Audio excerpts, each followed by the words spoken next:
van a salvarnos y vamos a tener gente bilingüe y multilingüe y tal, y ahora no hay ni uno.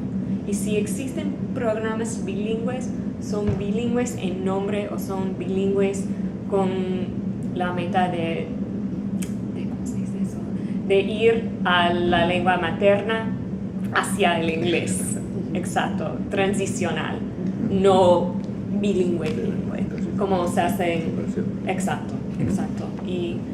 Y esto para mí, no sé si va a cambiar, tiene que cambiar un día de esto, porque la población está cambiando mucho y creo que los latinos forman casi 15 o 20% de la población de los Estados Unidos. Es un número que está creciendo mucho y que somos ahora, creo que en números, tenemos la población de hispanoparlantes, creo que más que en España, que somos el número 3 ahora, creo.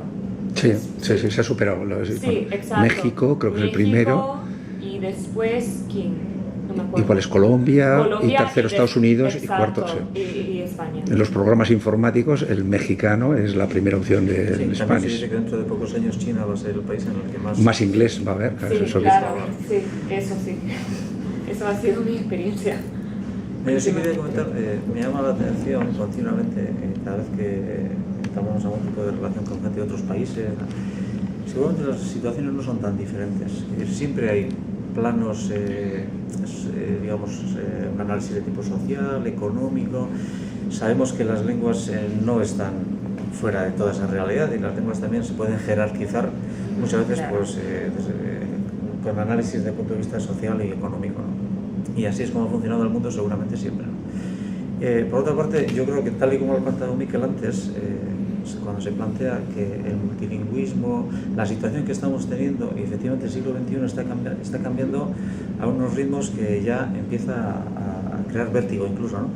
Y si lo analizamos desde un punto de vista de que eso es positivo, que eso es enriquecedor, y vamos, y tenemos confianza de que eso así va a ser, lo que pasa es que también somos conscientes de que eso no va a ser un proceso lineal, que va a haber momentos en los que las cosas van a ir en una dirección y otros momentos en que, o sea, que va a haber, diríamos en euskera, gora berak, que va a haber situaciones en las que, bueno, pues se da un paso atrás, 2 pasos adelante, y con esa... Pero claro, tenemos que ser conscientes de la situación que estamos viviendo y de dónde venimos. Yo creo que antes también Jason ha hecho una historia así rápida de cuáles han sido los avances que han sido, yo creo que espectaculares también. Ha sido algo extraordinario y seguramente no hay otro país en el mundo en el que se haya dado el avance, que es un avance además el que hemos vivido en primera persona, ¿no? Pues porque las escuelas de ahora... Las escuelas a donde van nuestros hijos son las escuelas a las que fuimos nosotros en los últimos años del franquismo. Entonces la evolución la hemos visto en vivo y en directo, ¿no? Y efectivamente ha sido espectacular y eso hay que tenerlo en cuenta. Claro, ¿qué ocurre? Que ella también decía, no podemos crear ahora o no podemos cargar la responsabilidad de la situación actual del euskera sobre un colectivo que además que no es un colectivo homogéneo, es un colectivo que viene de diferentes zonas, con diferentes problemáticas, con situaciones muy diversas y bueno, en ese sentido hay una frase de José Anarce, ¿no? Que de una lengua, efectivamente el euskera está en una situación muy complicada, ¿no? De supervivencia incluso, pero una lengua no se pierde porque los que no la saben no la aprenden, ¿no? Algo, sería una traducción aproximada, ¿no? Una lengua no se aprende, no se pierde porque los que no la saben no la aprenden, sino porque no la hablan los que lo saben.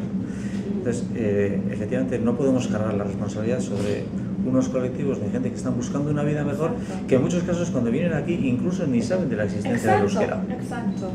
Yo les iba a preguntar eso, porque yo me imagino que para mucha gente es gran sorpresa. Muchos vienen a Europa, vienen a España y no saben con qué situación se van a encontrar. Claro. Y es verdad que en muchos casos la situación no les resulta extraña.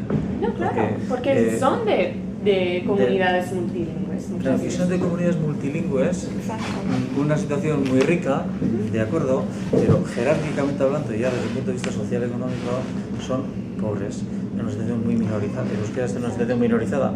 Muchos de ellos, si vienen del norte de África, por ejemplo, si son de procedencia amazigh, pues también es una situación minorizada, el árabe es la lengua oficial, es la lengua en la que se puede medrar, pero es una lengua familiar que para ellos no les sirve para el resto del mundo. Entonces conocen la situación y llegan aquí y se encuentran con una situación similar que a veces también les choca, ¿no? Claro, y me imagino para los chinos también. Eso es enriquecedor, debiera de ser enriquecedor, ¿no? Creo que es una frase de Amin Malouf cuando dice que si nos estamos mirando nosotros a nuestro propio ombligo, y es importante saber de dónde venimos, es importante conocer nuestra propia historia, pero si estamos mirándonos a nuestro propio ombligo no podemos abrir los brazos al que viene de fuera. Para abrir los brazos al que viene de fuera tenemos que tener la cabeza bien alta, ¿no? Tenemos que estar orgullosos de lo que somos, sabiendo quiénes somos, pero en disposición de aceptar esa riqueza. Y eso es muy complicado. Eso es muy complicado porque estamos hablando siempre de lenguas minorizadas, de lenguas que muchas veces son ágrafas, ¿no? Lenguas en las que no han sido escolarizados y que las dominan a un nivel familiar. Y decimos, sí, hay que educarse en su propia lengua, que es importante que cultiven su propia lengua, pero también somos conscientes que un niño de 8 años no tiene un dominio de la lengua, al menos en todas sus dimensiones, ¿no? No tiene un dominio pragmático de la lengua con 8 años, por ejemplo. Entonces, tiene que seguir cultivando la lengua. ¿Cómo? Exacto, y pensar... Eso nos crea complicaciones, porque claro, son muchas las lenguas. Hay escuelas donde en un mismo aula a lo mejor conviven 16 lenguas diferentes. Claro. Entonces, hay que buscar la manera, no es fácil, pero se podría intentar, yo creo que es interesante, trabajar, por ejemplo, unidades didácticas, trabajar muchos aspectos, muchas competencias de ese alumnado en diferentes lenguas, crear actitudes positivas hacia otras lenguas. Hay experiencias interesantes en ese sentido. Lo que es complicado es que eso se generalice, ¿no? Pero, claro, tenemos nuestra propia situación personal, situación social del País Vasco en la que el euskera sigue siendo una lengua en situación, no sé si se ha hablado de minorizada. Hay quien dice que incluso ha sido una lengua zapaldua, ha sido oprimida durante muchos años, ¿no? Salir de esa situación es muy complicado, porque las lenguas que tenemos alrededor son unas lenguas potentes. Está el español, está el francés, está el inglés hoy en día. Y el chino. Y el chino quizá en un futuro. La situación en la escuela no es fácil, porque la tradición escolar que tenemos también busca resultados en las lenguas de la escuela. Y las evaluaciones que nos dicen, pues continuamente, ahora están empezando a aparecer las primeras evaluaciones que se están haciendo aquí.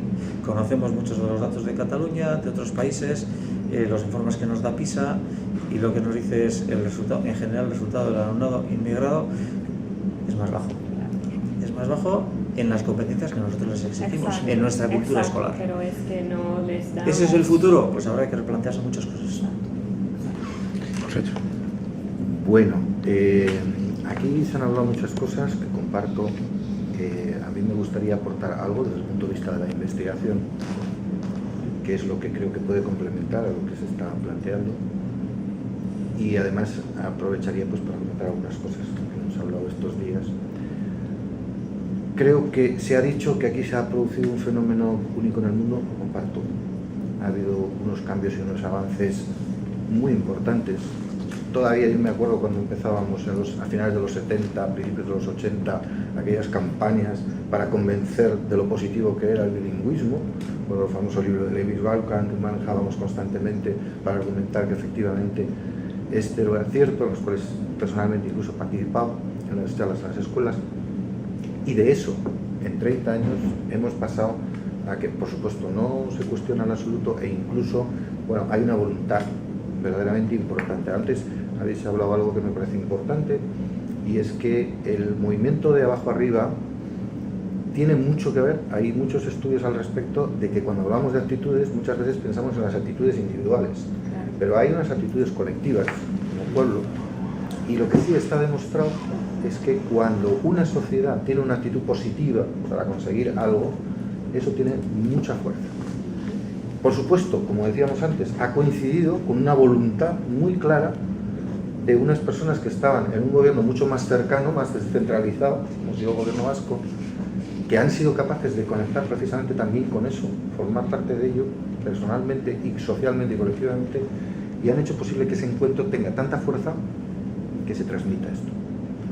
probablemente esa sea la razón por la que desde aquellos comienzos que empezábamos estudiando los aspectos más cognitivos y más favorables del lingüismo, algunos por lo menos hemos evolucionado en la línea de los aspectos más actitudinales. Entonces, bueno, hemos venido trabajando sobre temas como actitudes hacia las lenguas, como representación social del euskera, etc. Y desde luego, una de las cosas que hemos visto es, esto no lo voy a descubrir porque es muy conocido, que se tienen que dar una serie de condiciones para que el proceso de inmersión funcione.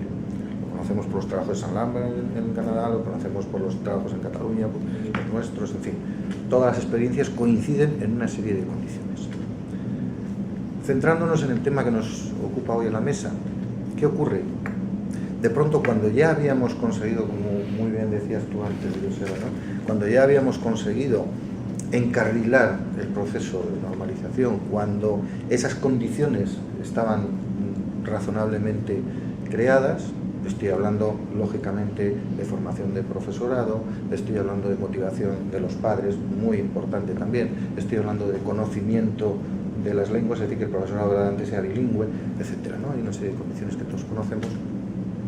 En este momento aparece una llegada que, aunque aquí no ha sido de un impacto tan alto como en otras partes del Estado español, pero que sí que es cierto que se ha producido un incremento realmente llamativo en muy pocos años, en apenas 7-8 años, y nos tenemos que plantear cómo enfocamos esto desde el punto de vista de la investigación.